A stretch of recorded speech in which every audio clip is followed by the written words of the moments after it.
Hello बच्चों, let's see the question. A planet takes 200 days to complete one revolution around the sun. If the distance of the planet from sun is reduced to 1/4 of the original distance, how many days will it take to complete one revolution? Here we have given four options. Now to answer this question, first we will discuss here the key concept, and here the key concept is given as Kepler's law of planetary motion. तो हमारे पास जो third law है, इसके according जब भी हम ये calculate करते हैं कि हमारे पास जो प्लेनेट है वो सन का राउंड लगाता है in a particular time period T, और यहाँ पे जो उसकी रेडियस गिवन है, या हम कह सकते हैं जो ऑर्बिट में हमारे पास प्लेनेट रोटेट कर रहा है उसकी रेडियस आर के बराबर है, तो हमारे पास जो टाइम पीरियड का स्क्वायर होता है that is directly proportional to the radius raise to power 3, यानी ऑर्बिटल रेडियस की पावर 3 के डायरेक्टली प्रोपोर्शन में हमें टाइम पीरियड देखने को मिलता है. तो क्वेश्चन में हमारे पास प्लेनेट है जो कि 200 डेज ले रहा है to complete one revolution around the sun.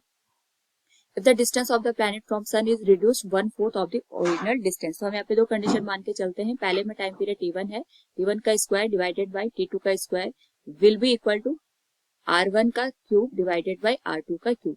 Question में हमारे पास इनिशियल टाइम पीरियड 200 है, तो इसका स्क्वायर हम कर देंगे. सेकंड में हमें यहाँ पे टाइम पीरियड कैलकुलेट करना है.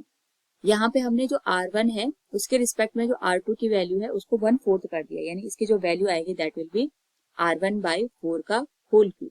सॉल्व करें अगर इसको तो this will become 200 and multiplied with 200 divided by T2 square will be equal to R1 cube multiplied with 64 divided by R1 cube. Similar term यहाँ पे कैंसिल हो जाएंगे और हमारे पास जो T2 स्क्वायर की वैल्यू आएगी that will be given as 200 into 200 divided by 64.